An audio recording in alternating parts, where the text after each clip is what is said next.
الرحمن الرحيم الحمد لله رب العالمين نشهد أن لا إله إلا الله ونشهد أن محمدا عبده ورسوله اللهم صل على سيدنا محمد وعلى آله وأصحاب سيدنا محمد وعلى جميع الأنبياء والمرسلين ومن اقتدى بهديهم إلى يوم الدين أما بعد أعوذ بالله من الشيطان الرجيم بسم الله الرحمن الرحيم ومن يشاقق الرسول من بعد ما تبين له الهدى ويتبع غير سبيل المؤمنين نوله ما تولى ونصله جهنم وساءت مصيرا صدق الله العلي العظيم ആദരണീയരായ സാദാത്തുക്കൾ, ഉസ്താദുമാർ, പണ്ഡിതന്മാർ,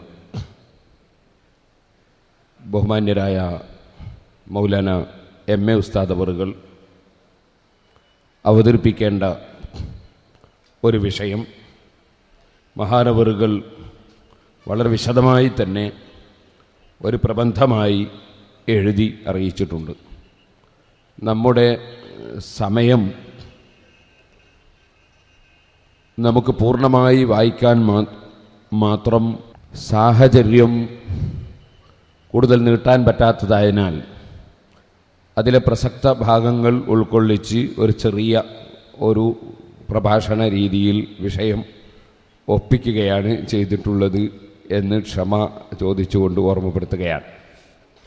നേരത്തെ ചോദിച്ച ചോദ്യാവലികളുടെ മറുപടികൾ പെട്ടെന്ന് പൂരിപ്പിച്ച് വളണ്ടിയർമാർ വരുമ്പോൾ തിരിച്ചു നൽകണം എന്ന് സംഘാടകർ പ്രത്യേകം ഓർമ്മപ്പെടുത്തും. ഞാൻ ബർക്കത്തിനു വേണ്ടി ഉസ്താദ് അവറുകളുടെ ആമുഖം വായിക്കുന്നു. അസ്സലാമു അലൈക്കും വറഹ്മത്തുള്ളാഹി വബറകാതുഹു. ബിസ്മില്ലാഹിർ റഹ്മാനിർ റഹീം.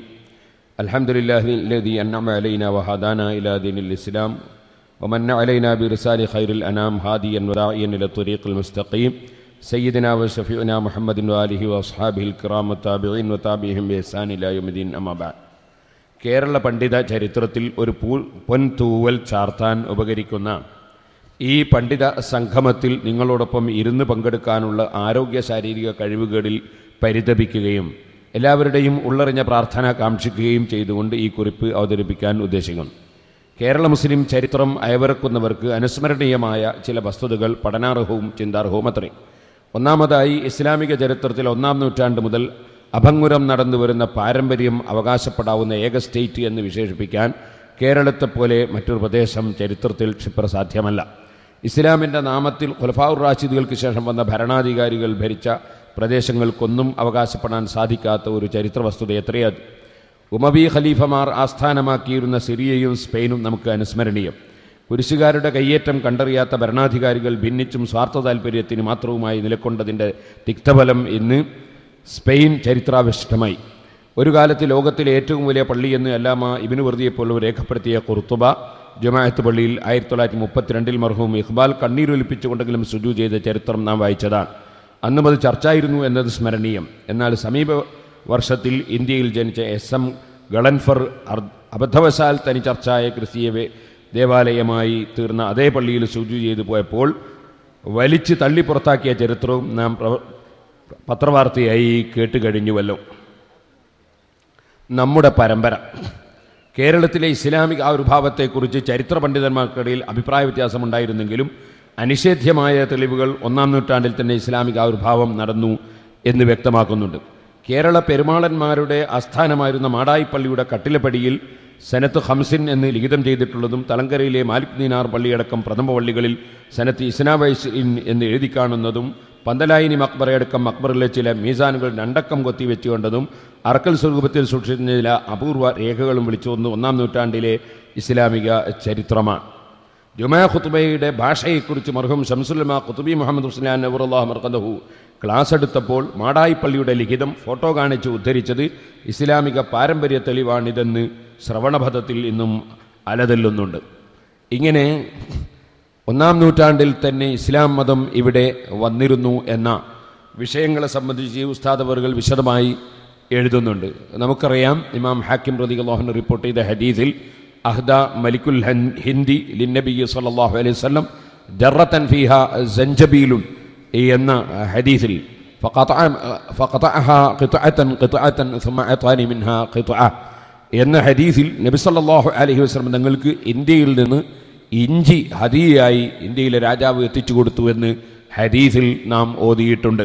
അങ്ങനെ 1-ാം നൂറ്റാണ്ടിൽ തന്നെ ഇസ്ലാം മതം വന്ന നമ്മുടെ കേരളത്തിൽ പിന്നീട് അനൈക്യം പൊട്ടിപ്പുറപ്പെടാൻ കാരണമാകുന്ന വിധത്തിൽ 1921കളിൽ മുബത്തദികളുടെ ശ്രമങ്ങൾ ആരംഭിക്കുകയും ആ ശ്രമങ്ങളെ പൂർണ്ണമായി നേരിട്ടുകൊണ്ട് നമ്മുടെ കേരളത്തിൽ നേരത്തെ നവോത്ഥാന പ്രവർത്തനങ്ങൾക്ക് നേതൃത്വം കൊടുത്ത സൈനുദ്ദീൻ മഖ്ദൂം അവറുകൾ അതിൽ ഒന്നാമനും രണ്ടാമനും ഫതുഹുൽ മുഈനും ഇർഷാദുമൊക്കെ രചിച്ച രണ്ടാമനും മുസ്ലിത്തുല്ലാബ് രചിച്ച ഒന്നാമനും അതുപോലെ തന്നെ തുഹ്ഫത്തുൽ മുജാഹിദീൻ രചിച്ച സൈനുദ്ദീൻ മഖ്ദൂം രണ്ടാമനും അങ്ങനെ തുടങ്ങിയുള്ള മഹാന്മാരും ഉമർ ഖാദി റഹ്മത്തുള്ളാഹി അലൈഹി തങ്ങളെപ്പോലെ മമ്പ്രം തങ്ങളെപ്പോലെയുള്ള ഒരുപാട് മഹത്തുക്കളും ജീവിച്ച് ഒരുപാട് നവോത്ഥാന പ്രവർത്തനങ്ങൾക്കും രാജ്യത്തിൻ്റെ സുരക്ഷയ്ക്കും വേണ്ടി പ്രവർത്തിച്ച ചരിത്രങ്ങളെല്ലാം ഉസ്താദ് അവറുകൾ എടുത്ത് ഉദ്ധരിക്കുന്നുണ്ട്. ഞാൻ ചുരുക്കി പറയുന്നു, അങ്ങനെ ഭിന്നതകൾക്ക് തുടക്കം കുറിക്കാൻ വേണ്ടി ഐക്യസംഘം എന്ന പേരിൽ അനൈക്യമില്ലാത്ത കേരളത്തിൽ ഒരു സംഘം, ഒരു വിഭാഗം ആളുകൾ രൂപീകരിക്കുകയും അവർ പലിശ വരെ ഹലാലാക്കുകയും ആ പലിശ ഹലാലാക്കാൻ വേണ്ടി ഒരു ഗ്രന്ഥം തന്നെ രചിക്കുകയും ചെയ്ത ചുറ്റുപാടുകൾ ഉണ്ടായപ്പോൾ ആ അനൈക്യത്തിൻ്റെയും ദീനീ വിരുദ്ധ പ്രവർത്തനങ്ങളുടെയും ഒരു കേന്ദ്രമായി നമ്മുടെ ഇന്ത്യ രാജ്യത്തെ, വിശിഷ്യ കേരളത്തെ മാറ്റാൻ വേണ്ടിയുള്ള പരിശ്രമം നടന്നപ്പോൾ അന്ന് ബഹുമാനപ്പെട്ട വരക്കൽ മുല്ലക്കോയത്തങ്ങൾ നവറുല്ലാഹു മർഖദഹു മഹാനവറുകളും പാങ്ങിൽ AP അഹമ്മദ് കുട്ടി മുസ്ലിയാർ നവറുല്ലാഹു മർഖദഹു അങ്ങനെയുള്ള പ്രഗത്ഭരായ പണ്ഡിതന്മാർ ഒരുമിച്ചുകൂടി രൂപം കൊടുത്ത സംഘടനയാണ് കേരള ജമിയത്തുൽ ഉലമ. ആ കേരള ജമിയത്തുൽ ഉലമ പള്ളികളും മദ്രസകളും ദീനീ സ്ഥാപനങ്ങളും പുറമെ പരിശുദ്ധ ഖുർആനിലെ ആയത്തുകളും ഹദീസുകളും മഹാന്മാരുടെ ഇബാറത്തുകളും ഇപ്പോൾ പ്രസംഗകരുടെ CD കേസറ്റുകളും വരെ അപഹരിച്ചുകൊണ്ട് പുറത്തിറക്കുന്ന കക്ഷികൾ സംഘടന അതേ പേരിൽ മറ്റൊരു സംഘടന ഉണ്ടാക്കി രജിസ്റ്റർ ചെയ്ത് സംഘടന അപഹരിച്ചെടുത്തപ്പോൾ അവരെയും കൂടി പ്രതിരോധിക്കുന്ന വിധത്തിൽ കേരള ജമിയത്തുൽ ഉലമ എന്ന പേരിൻ്റെ കൂടെ സമസ്ത എന്ന പേര് കൂട്ടിച്ചേർത്തുകൊണ്ട് മഹാനായ AP അഹമ്മദ് കുട്ടി മുസ്ലിയാർ നവറുല്ലാഹു മർഖദഹു പ്രഖ്യാപിക്കുകയും 1925 അതിൻ്റെ പൂർത്തീകരണം നടത്തുകയും പിന്നീട് ഏകദേശം 10 വർഷങ്ങൾക്ക് ശേഷം അതിൻ്റെ ഭരണ ABCD എന്നിങ്ങനെ ഇംഗ്ലീഷ് അക്ഷരങ്ങളിൽ തന്നെ ഖണ്ഡികകൾ ചേർത്ത് രജിസ്റ്റർ ചെയ്യുകയും ഉണ്ടായി. അങ്ങനെ ഞാൻ പറയാൻ കാരണം, ഇംഗ്ലീഷ് ഭാഷയ്ക്ക് നമ്മുടെ പൂർവിക പണ്ഡിതന്മാർ എതിരായിരുന്നു എന്ന പ്രചരണം തെറ്റാണ് എന്നതിന് സമസ്തയുടെ ഭരണഘടന തന്നെ തെളിവാണ് എന്നത് ഓർമ്മപ്പെടുത്താൻ വേണ്ടിയാണ്. സമസ്ത കേരള ജമിയത്തുൽ ഉലമ അതിൻ്റെ ഭരണഘടനയിൽ ആദ്യമായി തന്നെ കൊടുക്കുന്ന വാചകം നമുക്ക് വളരെയേറെ ശ്രദ്ധേയമായി കാണാൻ സാധിക്കും.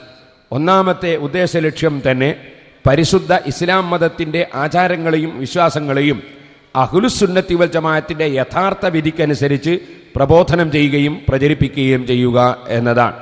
രണ്ടാമത്തേത് അഹ്ലുസുന്നത്തി വൽ ജമാഅത്തിൻ്റെ വിശ്വാസത്തിനും ആചാരത്തിനും എതിരായ പ്രസ്ഥാനങ്ങളെയും പ്രചരണങ്ങളെയും നിയമാനുസൃതം തടയുകയും അത്തരം അബദ്ധങ്ങളെക്കുറിച്ച് മുസ്ലിങ്ങൾക്ക് ബോധമുണ്ടാക്കി തീർക്കുകയും ചെയ്യുക എന്നതാണ്. 3, മുസ്ലിം സമുദായത്തിന് മതപരമായും സാമുദായികപരമായും ഉണ്ടായിരിക്കേണ്ട അവകാശങ്ങൾ സംരക്ഷിക്കുക എന്നതാണ്. 4, മതവിശ്വാസത്തെ പ്രചരിപ്പിക്കുകയും പ്രോത്സാഹിപ്പിക്കുകയും ചെയ്യുന്നതിന് പുറമെ മതവിശ്വാസങ്ങൾക്കും ആചാരങ്ങൾക്കും അതീതമല്ലാത്ത വിധത്തിലുള്ള ലൗകിക വിദ്യാഭ്യാസ വിഷയത്തിലും വേണ്ടത് പ്രവർത്തിക്കുക എന്നതാണ്.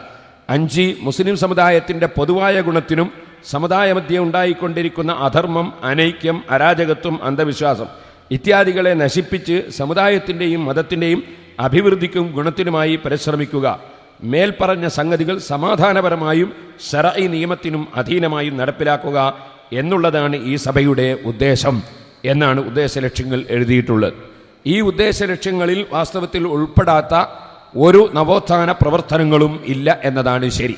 ഭൗതിക വിദ്യാഭ്യാസവും അനൈക്യത്തിനെതിരെ അധർമ്മത്തിനെതിരെയുള്ള പോരാട്ടവും അങ്ങനെ തുടങ്ങി സുന്നത്ത് ജമാഅത്തിൻ്റെ വിശ്വാസത്തിൽ അധിഷ്ഠിതമായി ഉള്ള സർവ്വ പ്രവർത്തനങ്ങളെയും സമസ്തയുടെ ഭരണഘടന ഉൾക്കൊള്ളുന്നുണ്ട്. അതും തീവ്രവാദങ്ങളോ ഭീകരവാദങ്ങളോ കടന്നു വരാതെ സമാധാനപരമായും നിയമപരമായും ആയിരിക്കണമെന്ന് അന്ന് തന്നെ പണ്ഡിതന്മാർ ദീർഘദൃഷ്ടിയോടുകൂടി ഇതിൻ്റെ ഭരണഘടനയിൽ ഉൾപ്പെടുത്തിയിട്ടുണ്ട്. മഹാനായ എം എ ഉസ്താദ് അവറുകൾ ഇതിന് ശേഷം പറയുന്ന ഒരു വിഷയം, ഇടയിലൊരു കാര്യം പണ്ഡിത ശ്രദ്ധയിൽപ്പെടുത്തട്ടെ. പ്രസ്തുത 5 ഖണ്ഡികകളും പ്രയോഗവൽക്കരിച്ച് നടപ്പിലാക്കുന്നത് താജുൽ ഉലമയുടെ മേൽനോട്ടത്തിൽ സംഘടിച്ച മുശാവറയും അവരെ പിന്തുടർന്ന അണികളും മാത്രമാണെന്നത് അവിസ്മരണീയമത്രേ. 1-ാം ഖണ്ഡിക വായിക്കുന്നവർക്ക് വിധേയത്വമില്ലാതെ പ്രസ്തുത ആദർശത്തിനായി പ്രവർത്തിക്കുന്നവർ ആരാണെന്ന് ഇന്നാരെയും പറഞ്ഞറിയിക്കേണ്ടതില്ല. പിന്നീട് മഹാനവർകൾ എഴുതുന്നത്, ഇബ്നു അബ്ദുൽ വഹാബിനെ പ്രശംസിച്ചവരെ നേതൃരംഗത്ത് അവരോധിക്കാനും അഥവാ സമസ്തയുടെ പേരിലുള്ള ഒരു കമ്മിറ്റിയുടെ പ്രസിഡന്റാക്കാനും എന്ന് മാന. അവിഭക്ത മുശാവറയിൽ തീരുമാനിച്ച ധാരാളം കാര്യങ്ങൾ മാറ്റത്തിരുത്തലുകൾ വരുത്തുകയും ചെയ്തവർക്ക് എങ്ങനെയാണ് അത് അവകാശപ്പെടാൻ സാധിക്കുകയെന്ന് നോക്കുക.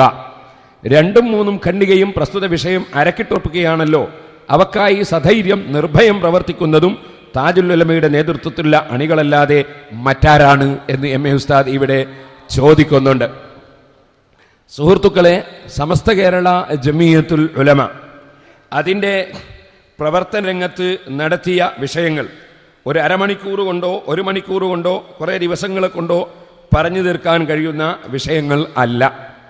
അതാത് കാലഘട്ടങ്ങളിൽ നിയമപരമായി മുസ്ലിങ്ങൾക്ക് ആവശ്യമായ വിഷയങ്ങൾ നേടിയെടുക്കുന്നതിനും മറ്റ് മതക്കാരോട് സൗഹാർദ്ദത്തിൽ ജീവിക്കുന്ന മാലിക് ബിൻ ദീനാർ റളിയല്ലാഹുവിന്റെ കാലം മുതൽ തുടർന്നു വരുന്ന ഇസ്ലാമിക പൈതൃകത്തിൻ്റെയും പാരമ്പര്യത്തിൻ്റെയും സ്വഭാവം നിലനിർത്തി ഇവിടെ സുന്നത്ത് ജമാഅത്തിൻ്റെ പ്രവർത്തനം നടത്താനും ഉദ്ദേശിച്ചുകൊണ്ട് തന്നെയാണ് സമസ്തയുടെ വലിയ വലിയ സമ്മേളനങ്ങൾ വിളിച്ചുകൂട്ടിയിരുന്നത്. 18 സമ്മേളനങ്ങൾ മുമ്പ് കാലത്ത് നടന്നത് പ്രത്യേകം പല ഉദ്ദേശങ്ങളും അതിൽ അന്തർലീനമായി കിടന്നിരുന്നു.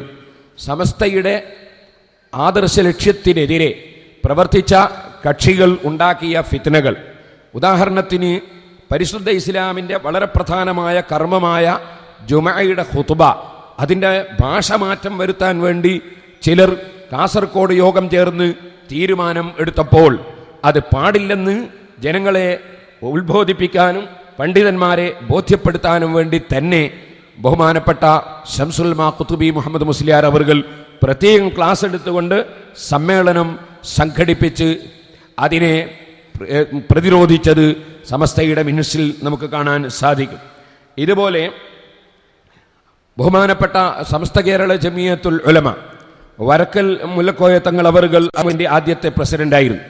ശേഷം AP അഹമ്മദ് കുട്ടി മുസ്ലിയാർ, പിന്നീട് ബഹുമാനപ്പെട്ട മൗലാന മുഹമ്മദ് അബ്ദുൽ ബാരി മുസ്ലിയാർ, ബഹുമാനപ്പെട്ടവർ സിഹാഹു ഷെയ്ഖൈനി എന്ന ബൃഹത്തായ ഒരു ഗ്രന്ഥം രചിച്ച ഒരുപാട് ദീനീ പ്രവർത്തനങ്ങൾക്ക് നേതൃത്വം കൊടുത്ത സൂഫിവര്യനും മഹാപണ്ഡിതനും ഗ്രന്ഥകർത്താവും സർവ്വമേഖലകളിലും പ്രവർത്തിച്ചിരുന്ന ഒരു വ്യക്തിയായിരുന്നു. ശേഷം അല്പകാലം ബഹുമാനപ്പെട്ട മൗലാന സദഖത്ത് മുസ്ലിയാർ അവറുകളും, ശേഷം കണ്യത്ത് ഉസ്താദ് അവറുകളും, ശേഷം താജുൽ ഉലമ ഉള്ളാൾ തങ്ങളുമാണ് സമസ്തയ്ക്ക് നേതൃത്വം കൊടുത്തവർ. ഇപ്പോഴും ആ നിലക്ക് തന്നെയാണ് സമസ്ത നീങ്ങിക്കൊണ്ടിരിക്കുന്നത്. 1951 വടകരയിൽ സമസ്തയുടെ ഒരു വലിയ സമ്മേളനം സംഘടിപ്പിച്ചിരുന്നു. നാം ജനിക്കുന്നതിന് മുമ്പായിരുന്നു എന്ന് പറയേണ്ടതില്ല, ഞാൻ എൻ്റെ കാര്യമാണ് പറഞ്ഞത്. എൻ്റെ പിതാവ് പണ്ഡിതനല്ലെങ്കിലും ആ സമ്മേളനത്തിൽ പോയി പങ്കെടുത്തതായി ഞാൻ പിതാവിൽ നിന്ന് കേട്ടിട്ടുണ്ട്. ഞങ്ങളുടെ ഭാഗത്ത് കറൻസി നോട്ടുകൾ സൂക്ഷിച്ചവർ സക്കാത്ത് കൊടുക്കേണ്ടതില്ല എന്നൊരു വാദം ഉന്നയിക്കപ്പെട്ടപ്പോൾ അന്നത്തെ ആ മഹത്തായ സമ്മേളനത്തിൽ അങ്ങനെ പറയുന്ന ഏതോ ഒരു മുസ്ലിയാരുണ്ടെന്ന് കേട്ടിട്ടുണ്ട്. അദ്ദേഹമോ അദ്ദേഹത്തിൻ്റെ ആശയക്കാരോ ഉണ്ടെങ്കിൽ ഈ സ്റ്റേജിലേക്ക് വരണമെന്ന് പരസ്യമായി അവിടെ വെച്ച് വിളിക്കുകയും ആരും വരാതിരിക്കുകയും ചെയ്തതായി എൻ്റെ ബാപ്പ പറയുന്നതായി ഞാൻ കേട്ടിട്ടുണ്ട്. അങ്ങനെ ഓരോ സാഹചര്യത്തിലും ആവശ്യമായ വിഷയങ്ങൾക്ക് പ്രാമുഖ്യം നൽകിയായിരുന്നു ഓരോ സമ്മേളനങ്ങളും നടത്തിയിട്ടുള്ളത് എന്നതിൻ്റെ പുറമെ ആ വടകരയിൽ നടന്ന സമ്മേളനത്തിൽ മുഫ്തി ഹബീബുള്ള മദ്രാസി, ഖലീലുർ റഹ്മാൻ ബീഹാരി, മഹാനായ ശംസുൽ മാ ഖുതുബി മുഹമ്മദ് മുസ്ലിയാർ, ബഹുമാനപ്പെട്ട അഹമ്മദ് കോയ സാലിയാത്തി റഹിമഹുല്ല, അബ്ദുൽ ബാരി മുസ്ലിയാർ റഹിമഹുമുല്ല, അങ്ങനെയുള്ള വലിയ വലിയ പണ്ഡിതന്മാരൊക്കെ സ്റ്റേജിലുണ്ടായിരുന്നത് MA ഉസ്താദ് ഓർമ്മിക്കുന്നുണ്ട്. ആ യോഗത്തിലാണ് മുസ്ലിം ഉമ്മത്തിന് ഭൗതിക പഠനം നടത്തുമ്പോൾ തന്നെ ഇസ്ലാമിക പഠനരംഗത്ത് ഒരു പാഠ്യപദ്ധതി അനുസരിച്ച് നമുക്ക് വിദ്യാഭ്യാസം നൽകണം എന്ന ചർച്ച ഉണ്ടാവുകയും ബഹുമാനപ്പെട്ട മൗലാന MA ഉസ്താദ് അവറുകൾ അക്കാലഘട്ടത്തിൽ അൽബയാൻ മാസികയിൽ തുടർ ലേഖനം എഴുതുകയും അന്നത്തെ സമസ്തയുടെ ജനറൽ സെക്രട്ടറി ആയിരുന്ന പറവണ്ണ മൊയ്തീൻകുട്ടി മുസ്ലിയാർ നവറുല്ലാഹു മർഖദഹു മഹാനവറുകളുടെ നേതൃത്വത്തിൽ അന്ന് ഒരു സബ് കമ്മിറ്റി രൂപീകരിക്കുകയും ചെയ്തു. ആ സബ് കമ്മിറ്റി ആണ് പിന്നീട് ബഹുമാനപ്പെട്ട മൗലാന അബ്ദുൽ ബാരി തങ്ങളുടെ വീട്ടിനടുത്തുള്ള ദർസ് ഹാളിൽ യോഗം ചേർന്ന് സമസ്ത കേരള ഇസ്ലാം മത വിദ്യാഭ്യാസ ബോർഡിന് ശരിയായ കമ്മിറ്റി രൂപീകരിച്ചിട്ടുള്ളത്.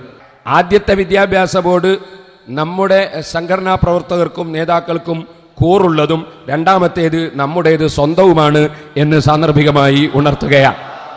രണ്ടും കൂടി ഏകദേശം 25,000-ഓളം മദ്രസകൾ ഇന്ന് ലോകത്തിൻ്റെ വിവിധ ഭാഗങ്ങളിൽ നടന്നുകൊണ്ടിരിക്കുന്നു എന്നത് സമസ്തയുടെ ഏറ്റവും വലിയ ഒരു പ്രവർത്തനമാണ്.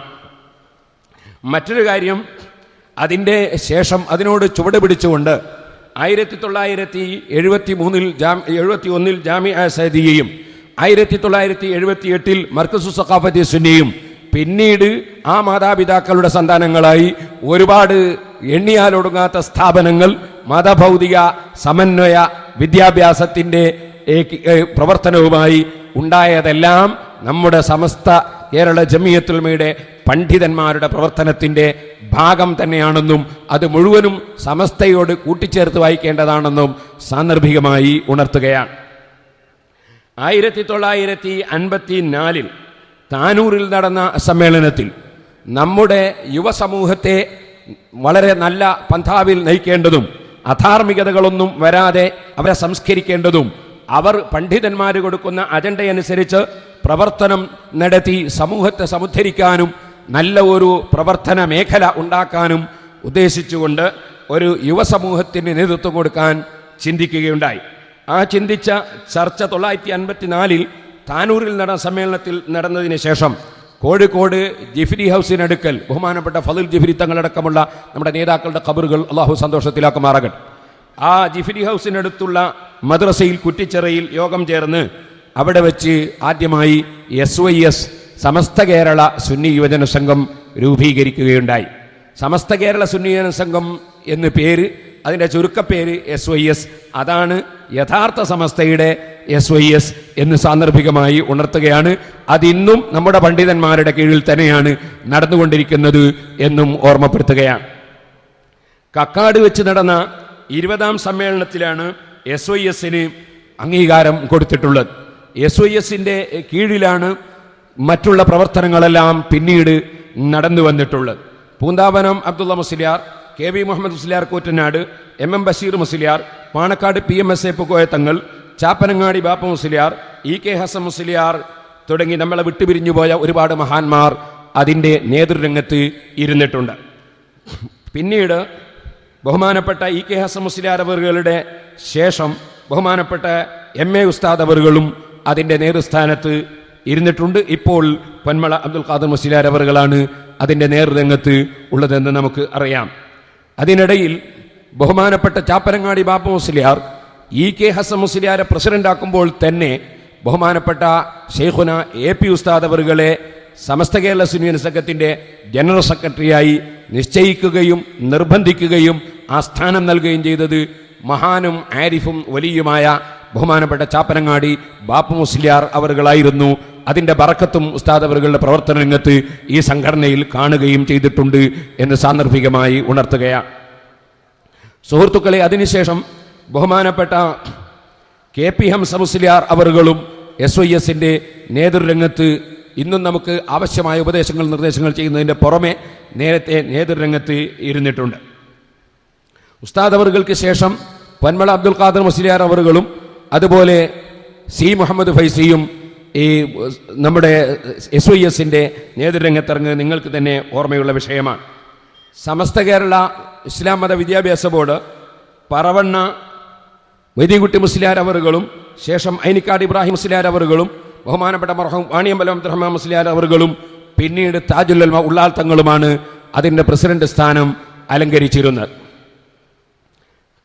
പിൽക്കാലത്ത് ആ പ്രവർത്തനങ്ങൾക്ക് ശേഷം സമസ്ത കേരള ഇസ്ലാം മത വിദ്യാഭ്യാസ ബോർഡ് അത് നേരത്തെ സ്ഥാപിക്കപ്പെട്ട ബോർഡ് തകർക്കാതെയും അതേസമയത്ത് ആ ബോർഡിൽ നിന്ന് ഒരു സഹകരണവും ലഭിക്കാതെ അതിൻ്റെ പുസ്തകങ്ങൾ പോലും നമ്മൾ പഠിപ്പിക്കാനോ നമ്മളെ കുട്ടികൾക്ക് പഠിക്കാനോ പാടില്ല എന്നൊരവസ്ഥാവിശേഷം ഉണ്ടാക്കുകയും ചെയ്തപ്പോൾ സധൈര്യം സമസ്ത കേരള സുന്നി വിദ്യാഭ്യാസ ബോർഡ് എന്ന ഒരു ബോർഡും കൂടി നാം രൂപീകരിച്ചിട്ടുണ്ട്. അതാണ് ഞാൻ നേരത്തെ സൂചിപ്പിച്ചത്. ആ സുന്നി വിദ്യാഭ്യാസ ബോർഡിൻ്റെ കീഴിൽ വളരെ ശാസ്ത്രീയമായ പുസ്തകങ്ങൾ പുറത്തിറങ്ങിയപ്പോൾ മഹാനായ ശംസുൽ ഉലമ ഇ കെ അബൂബക്കർ മുസ്ലിയാർ പോലും അവസാന കാലത്ത് മസ്ലഹത്തിന് വേണ്ടി സംസാരിക്കുമ്പോൾ മസ്ലഹത്താകാം വിദ്യാഭ്യാസ ബോർഡ് ഇസ്ലാം മത വിദ്യാഭ്യാസ ബോർഡ് തന്നെ മതി, പുസ്തകം സുന്നി വിദ്യാഭ്യാസ ബോർഡിൻ്റേതാക്കാം എന്ന് പറഞ്ഞ സംഭവവും ഉണ്ടായിട്ടുണ്ട്. അത്രയും ശാസ്ത്രീയമായിരുന്നു നമ്മളുടെ പുസ്തകങ്ങൾ എന്നാണ് ഞാൻ സൂചിപ്പിച്ചത്. അതുകൊണ്ട് തന്നെ ആഗ്രഹിച്ചതിനേക്കാളും ഉദ്ദേശിച്ചതിനേക്കാളും ഉപരി വലിയ സ്വീകരണമാണ് സമസ്ത കേരള സുന്നി വിദ്യാഭ്യാസ ബോർഡിന് സമൂഹത്തിൽ നിന്ന് ലഭിച്ചിട്ടുള്ളത് എന്ന് സാന്ദർഭികമായി ഉണർത്തുകയാണ്.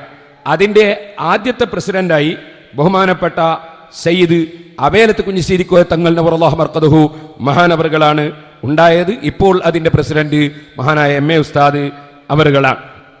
ഇതിനിടയിൽ നമ്മുടെ ചെറുപ്പക്കാരായ വിദ്യാർത്ഥികളെ ദീനീ രംഗത്ത് തെറ്റിപ്പോകാതിരിക്കാനും സുന്നത്ത് ജമാഅത്തിൽ അടിയുറപ്പിച്ചു നിർത്താനും മത വിദ്യാർത്ഥികളും ഭൗതിക വിദ്യാർത്ഥികളും തമ്മിൽ അകൽച്ച ഇല്ലാതിരിക്കാനും വേണ്ടി വളരെ ആസൂത്രിതമായി പട്ടിക്കാട് ജാമിയ നൂരിയ അറബി കോളേജിൽ നിന്ന് സമസ്തയുടെ അന്നത്തെ ജനറൽ സെക്രട്ടറി ആയിരുന്ന ഇ കെ അബൂബക്കർ മുസ്ലിയാർ അവരുടെ നേതൃത്വത്തിൽ രൂപീകരിക്കപ്പെട്ട സംഘടനയാണ് SSF എന്ന Kerala state Sunni students federation.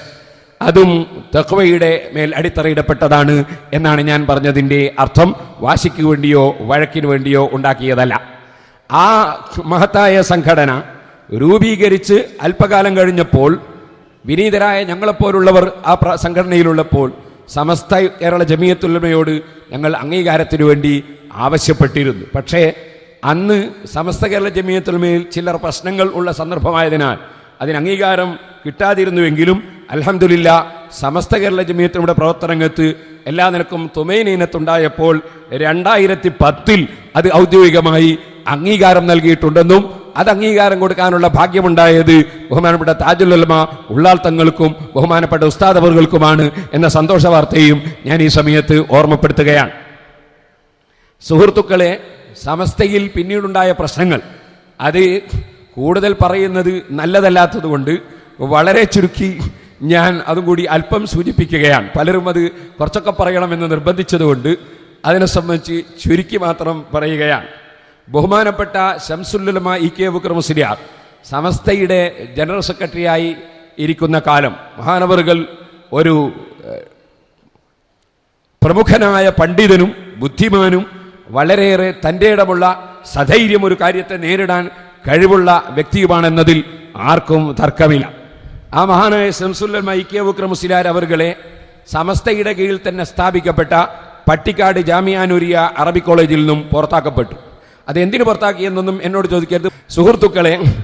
അങ്ങനെ സമസ്തയുടെ കീഴിലുള്ള പട്ടിക്കാട് ജാമിയ നൂരിയ അറബി കോളേജിൽ നിന്നും ബഹുമാനപ്പെട്ട ശംസുൽ ഉലമ ഇ കെ ഉസ്താദ് അവറുകളെ പുറത്താക്കപ്പെടുന്ന രൂപത്തിൽ ചില എന്തെല്ലാമോ ഫിത്നകൾ നടന്നു. ആ ഫിത്നകൾക്ക് പിന്നീട് കൂടുതൽ ശക്തി ഉണ്ടാവുകയുണ്ടായി. സമസ്തയുടെ ജോയിന്റ് സെക്രട്ടറി ആയിരുന്ന KV മുഹമ്മദ് മുസ്ലിയാർ അവർകൾ എഴുതിയ ഒരു ഖുർആൻ പരിഭാഷയും അതിനെതിരായി ഇ കെ അബൂബക്കർ മുസ്ലിയാർ അവർ പിന്നീട് എഴുതിയ പ്രൗഢമായ ലേഖനങ്ങളുമൊക്കെ ഇന്നും വായിച്ചത് ഞാൻ ഓർമ്മിക്കുകയാണ്. അങ്ങനെ ഇരിക്കുന്ന സമയത്ത് തന്നെ സുന്നത്ത് ജമാഅത്തിന്റെ വിരോധികൾ കടന്നാക്രമണം നടത്താൻ വേണ്ടി ഉദ്ദേശിക്കുകയും സംവാദങ്ങൾ പരസ്യമായ സംവാദങ്ങൾക്ക് വേണ്ടി വാദങ്ങൾക്ക് വേണ്ടി വെല്ലുവിളിക്കുകയും ചെയ്യുമ്പോൾ നെഞ്ഞൂക്കോടുകൂടി അതിനെ നേരിട്ടിരുന്ന മഹാപണ്ഡിതനായിരുന്നു മർഹൂം ഇ കെ ഹസൻ മുസ്ലിയാർ നവറല്ലാഹു മർഖദഹു, അള്ളാഹു അടുത്ത ദർജ വർദ്ധിപ്പിക്കുമാറാകട്ടെ. ഇ കെ ഹസൻ മുസ്ലിയാർ അവറുകൾ വാദപ്രതിവാദ രംഗത്ത് മൗലവി ചേകനൂരിനെ വരെ പരിശുദ്ധ ഖുർആൻ കൊണ്ട് തന്നെ മറുപടി പറഞ്ഞ് മുട്ടിച്ചിരുന്ന കാലഘട്ടവും മഹാനായ ഇ കെ ഹസൻ മുസ്ലിയാർ സംവാദത്തിന്റെ രംഗത്തും അതുപോലെ സംഘടനാ രംഗത്തുമൊക്കെ വളരെയേറെ വളർത്തിയെടുത്ത ബഹുമാനപ്പെട്ട ശൈഖുന AP ഉസ്താദ് അവറുകളും AP ഉസ്താദ് ജനറൽ സെക്രട്ടറിയും ഇ കെ ഹസൻ മുസ്ലിയാർ പ്രസിഡന്റുമായി പ്രവർത്തിച്ചു കൊണ്ടിരിക്കുന്ന കാലഘട്ടം. ആ കാലഘട്ടത്തിൽ സംവാദത്തിനു വേണ്ടി പലരും പിൽക്കാലത്ത് ഒഴിഞ്ഞു മാറലായിരുന്നു പതിവ്. പക്ഷേ ഹസൻ മുസ്ലിയാർ അവറുകൾ വഫാത്തായി കഴിഞ്ഞപ്പോൾ അതിനുശേഷം വലിയൊരു സംവാദത്തിനു വേണ്ടിയുള്ള വെല്ലുവിളിയുണ്ടായി. അങ്ങനെ ഉണ്ടായതായിരുന്നു കൊട്ടപ്പുറം സംവാദം എന്ന പേരിൽ അറിയപ്പെട്ട വലിയ സംവാദം. 1983 കാലത്ത് ആ സംവാദം നടന്നപ്പോൾ മഹാനായ ശൈഖുന ഉസ്താദ് അവറുകൾ പുഞ്ചിരിച്ചുകൊണ്ട് ഏത് ചോദ്യങ്ങളെയും സ്വീകരിക്കുകയും അർത്ഥവത്തായ മറുപടിയിലൂടെ മൗലവിമാർക്ക് ഒന്നും പറയാൻ കഴിയാതെ അവസാനം ശിർക്കിന്റെ തരീഫ് പോലും പറയാൻ കഴിയാതെ ബുദ്ധിമുട്ടുന്ന രംഗം ലക്ഷങ്ങൾ പങ്കെടുത്ത സദസ്സിൽ എല്ലാവരും കണ്ടതും അനുഭവിച്ചതുമാണ്. അതോടുകൂടി ഉസ്താദ് അവറുകളുടെ വളർച്ചയിലും ഉയർച്ചയിലും പലർക്കും അസൂയ ഉണ്ടാവുകയും സുന്നത്ത് ജമാഅത്തിന്റെ വിരോധികൾ ഈ AP അബൂബക്കർ മുസ്ലിയാരെ സമസ്തയിൽ നിന്നും SYS ൽ നിന്നുമൊക്കെ ഒന്ന് മാറ്റി നിർത്തിയാലേ നമുക്ക് നിലനിൽപ്പുള്ളൂ എന്ന് മനസ്സിലാക്കുകയും പല നിലക്കും പല കളറിലും അവർ രംഗത്ത് വരികയും പിന്നിലയുടെ ചരട് വലിക്കുകയും ചെയ്തുകൊണ്ട് ഫിത്നക്ക് ആക്കം കൂട്ടുകയുണ്ടായി. ആ സമയത്ത് ബഹുമാനപ്പെട്ട EK അബൂബക്കർ മുസ്ലിയാരും ബഹുമാനപ്പെട്ട AP ഉസ്താദ് അവറുകളും വളരെ ഒന്നായി ഒരേ ശക്തിയായി വളരെ നന്നായി സുന്നത്ത് ജമാഅത്തിന് വേണ്ടി ശബ്ദിക്കുകയും പ്രവർത്തിക്കുകയും ചെയ്യുന്ന കാലഘട്ടമായിരുന്നു. ചുരുക്കി പറയുന്നു, അന്ന് ഉസ്താദ് അവറുകളുടെ പേരിൽ ഒരാരോപണം വെറുതെ വലിച്ചുണ്ടാക്കി. അതാണ് മഷ്ഹൂറായ അരീക്കാട് പള്ളി പ്രശ്നം. അന്നും ഒരു പള്ളി പ്രശ്നമാണ്, ഇന്നും ഒരു പള്ളി പ്രശ്നം തന്നെയാണ്. സുഹൃത്തുക്കളെ, അന്നത്തെ പ്രശ്നം 5 ലക്ഷം ഉറുപ്പിക മുക്കി എന്നായിരുന്നു. മുക്കിയിട്ടില്ല എന്നാണ് ആ വാക്കിൻ്റെ അർത്ഥം. ആ കൂടിയാൽ അങ്ങനെയാണല്ലോ.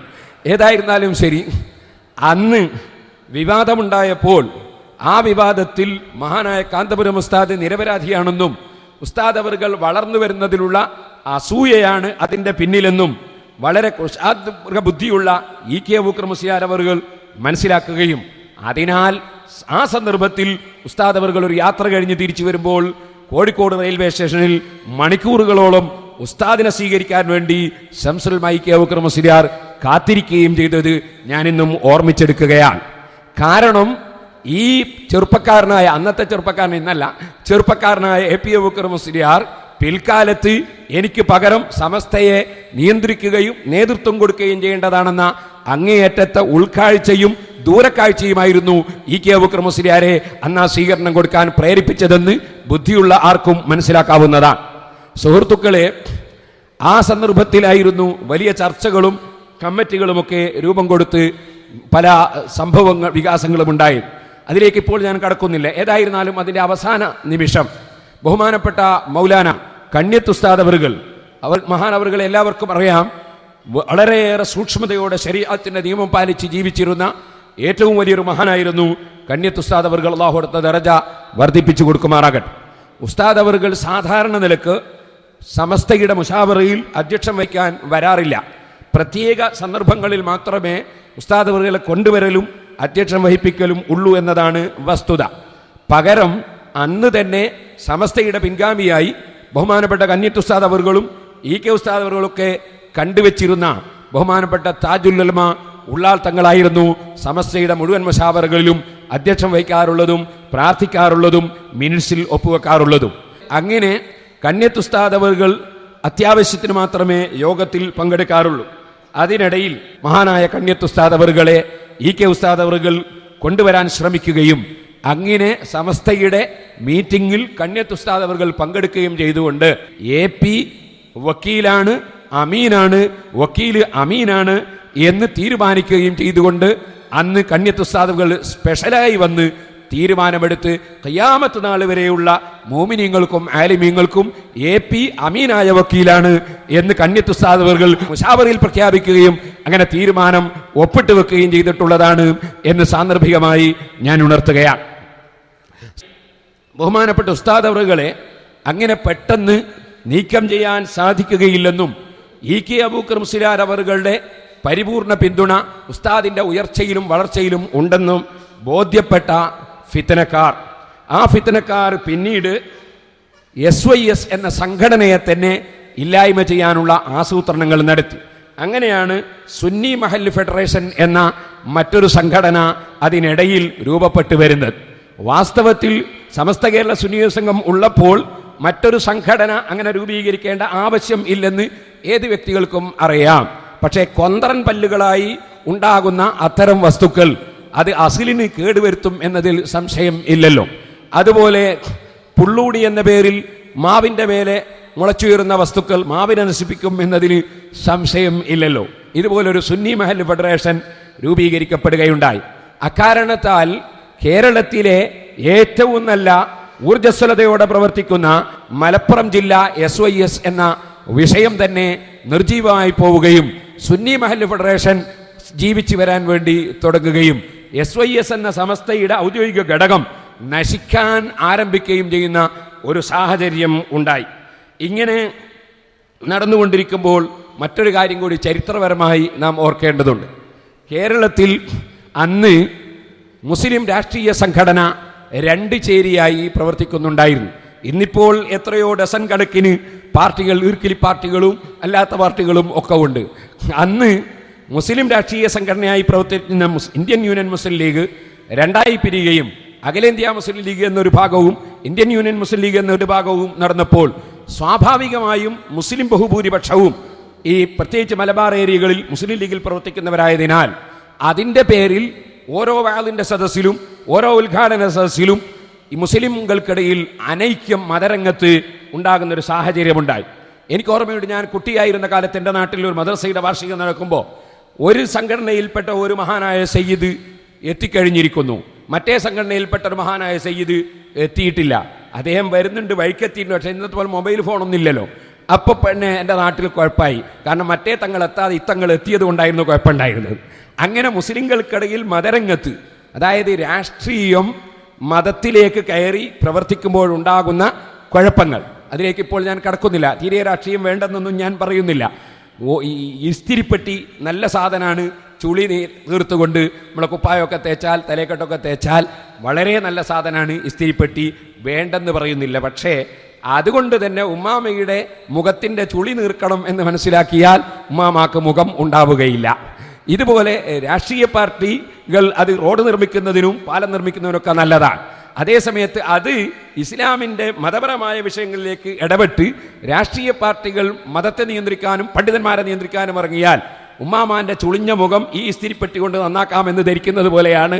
ഒരിക്കലും തന്നെ ആ ഉമ്മാമൻ്റെ മുഖവും കൂടി നഷ്ടപ്പെടുക എന്നല്ലാതെ വാസ്തവത്തിൽ കുപ്പായത്തിൻ്റെ ചുളി നീരുന്നത് പോലെ ഇത് നീരുകയില്ല. അത് മനസ്സിലാക്കാൻ കഴിയാത്തത് കൊണ്ടാണ് പലപ്പോഴും രാഷ്ട്രീയ പാർട്ടിക്കാർ മതരംഗത്തേക്ക് കയറി വന്ന് അറ്റാക്ക് ചെയ്യുമ്പോൾ പ്രശ്നങ്ങൾ ഉണ്ടാകുന്നത്. ഞാനിപ്പോൾ അതിലേക്ക് കടന്ന് സംസാരിക്കുന്നില്ല. പറഞ്ഞു വന്നത്, രണ്ട് ഈ ലീഗുകൾ ഉണ്ടായിരുന്ന സന്ദർഭമായിരുന്നു. അതുകൊണ്ട് നമ്മുടെ പണ്ഡിതന്മാരും നേതാക്കളും SYSന്റെ പ്രവർത്തനരംഗത്ത് വളരെയേറെ പ്രയാസപ്പെടേണ്ടി വന്നു. ഫറൂഖിൽ നടന്ന സമ്മേളനത്തിലും മലപ്പുറത്ത് നടന്ന സമ്മേളനത്തിലുമൊക്കെ കുട്ടിക്കാലത്ത് ഞാൻ പങ്കെടുത്തിട്ടുണ്ട്. ആ സമ്മേളനങ്ങളിലൊക്കെ രണ്ട് സയ്യിദന്മാർ രണ്ട് സംഘടനയിൽ നിൽക്കുമ്പോൾ ഒരു സയ്യിദ് വരുന്നു, ഒരു സയ്യിദ് വരുന്നില്ല എന്ന ഒരു സാഹചര്യം ഉണ്ടായപ്പോൾ നമ്മുടെ നേതാക്കൾ വിഷമിച്ച വിഷമം ചെറുതല്ല. ചില സ്ഥലത്ത് രണ്ട് സയ്യിദന്മാരെയും ഒഴിവാക്കിയും ചില സ്ഥലത്ത് ഒരു സയ്യിദ് വന്നാൽ ഉണ്ടായ സന്ദർഭങ്ങൾ ഉണ്ടായിട്ടുണ്ട്. ഏതായിരുന്നാലും രാഷ്ട്രീയത്തിലുള്ള ഭിന്നത മതത്തിൻ്റെ പ്രവർത്തനങ്ങളിലും കൂടി കയറി വന്ന് മുസ്ലിം സമുദായത്തിനിടയിൽ വിള്ളലുണ്ടാകാൻ അന്ന് കാരണമായിട്ടുണ്ട് എന്ന് പറയാതിരിക്കാൻ നിർവാഹമില്ല. അതിനിടയിൽ സുന്നത്ത് ജമാഅത്തിനെതിരായി ചില പ്രഖ്യാപനങ്ങൾ ചില രാഷ്ട്രീയ നേതാക്കളിൽ നിന്നുണ്ടായി. അതിൽപ്പെട്ട ഒന്നായിരുന്നു പുളിക്കലിലെ സ്റ്റേജിൽ വെച്ച് ഒരു MLA എൻ്റെ അവസാനത്തെ തുള്ളി രക്തം വരെ ഞാൻ സുന്നികൾക്കെതിരെ പോരാടുമെന്ന് ഇവിടെ പുളിക്കലിൽ വെച്ച് പ്രഖ്യാപിക്കുകയുണ്ടായി. ഇന്ന് അങ്ങനെ പ്രഖ്യാപിക്കാൻ ധൈര്യമുള്ള ഒരു MLAയും അള്ളാഹു പഠിച്ചിട്ടില്ല എന്ന് സാന്ദർഭികമായി ഞാൻ ഉണർത്തുകയാണ്.